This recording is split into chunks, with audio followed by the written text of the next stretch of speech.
आपको लग रहा है मेरा ये काम नहीं हो रहा, मेरे पास में इतना नहीं है, मेरा बहुत व्यापार कर रहे हैं पर आ ही नहीं रहा, धन कहीं से नहीं आ रहा, बहुत टेंशन में जीवन चल रहा है। तब 7 बेलपत्र लेना है। कितनी बेलपत्र लेना है?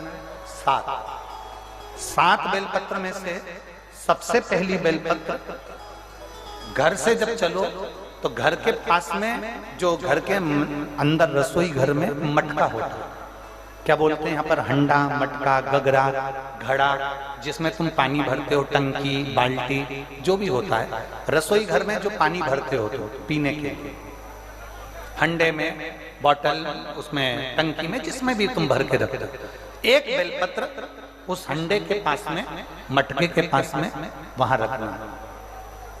घर से उसी मटके में से पानी लेना है, उसी हंडे में से एक लोटा जल लेना है, उसको लेकर जाना है। एक बेलपत्र वहां रख दी, बची कितनी?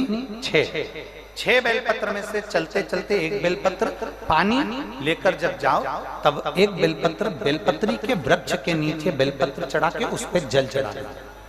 6ठी बेलपत्र, जल को पूरा मत चढ़ाना, जल लेकर चढ़ाना। 5वें नंबर की बेलपत्र नंदीश्वर के पास में, जिस नंदी का पांव ऊपर की ओर हो, एक पांव नीचे दबा रहता है, एक पांव ऊपर वाले पांव के पास में एक बेलपत्र रख देना। 5वें नंबर की बेलपत्र वहां रख दीजिए। 4थे नंबर की बेलपत्र अशोक सुंदरी वाली जगह, हमने कई बार आपको अशोक सुंदरी का स्थान बताया। ये जलाधारी, यहाँ जो बीच में से जल बहता है, बीच में एक मोटी लाइन होती है, अशोक सुंदरी। 4थे नंबर की बेलपत्र यहाँ रख दीजिए, थोड़ा सा जल समर्पित कर दीजिए। 3रे नंबर की बेलपत्र, यहां बैठकर जल चढ़ा रहे हो तो यहां रखो, यहां बैठकर जल चढ़ा रहे हो तो यहां रखो, यहां बैठकर चढ़ा रहे हो तो यहां रखो, मतलब पार्वती जी का जो हस्त कमल है उस पर रखना है और उस पर जल चढ़ाना है। 3रे नंबर में। 2रे नंबर की बेलपत्र शंकर भगवान का जो शिवलिंग है उसके ऊपर बेलपत्र को रखना है।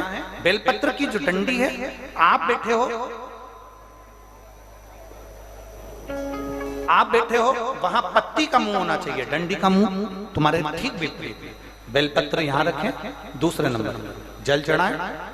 एक बेलपत्र जो 7वें नंबर की है, उस बेलपत्र को जो जलाधारी है, जल चढ़ाने वाली, उस जलाधारी का स्पर्श कराएं और उस बेलपत्र को वापस लेकर उसमें से थोड़ा सा जल उस जलाधारी में डाल दें। उस बेलपत्र को जो 7वें नंबर की बेलपत्र है उसका स्पर्श केवल जलाधारी को कर बाबा से विनती कर उस बेलपत्र को किसी भी दिन आप अपने घर में लाकर रख लो और कुबेरेश्वर धाम आप आना चाहते हो, बाबा से विनती कर आना, बाबा ऐसा धन देना कि मैं वहां जाकर लोगों को पानी पिला सकूं, बिस्कुट खिला सकूं, ऐसी कृपा करना।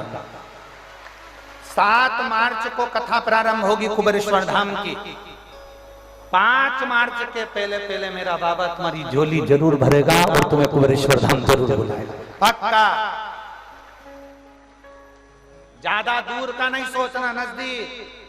7 बेलपत्र का उपाय, 7 बेलपत्र का उपाय शिव जी का एक आनंद फल प्रदान करना। पहली परिंडे के पास, 2री बेलपत्र के वृक्ष के नीचे, 3री नंदी के यहाँ, 4थी अशोक सुंदरी के यहाँ, 5वीं पार्वती जी के यहाँ, 6ठी भगवान शंकर के ऊपर, 7वीं जलाधारी का स्पर्श कराकर वापस।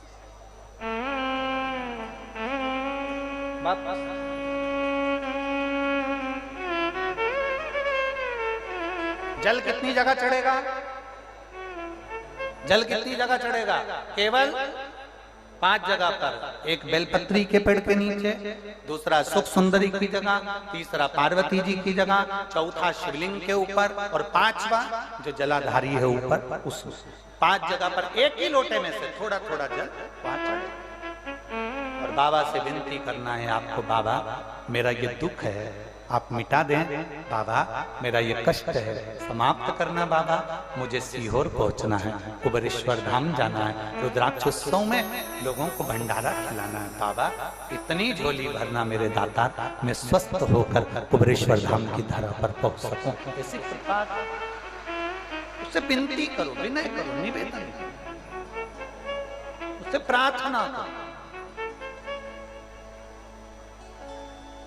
झोली पसार कर प्रणाम करोगे वो देखा देख, खाली नहीं छोड़े।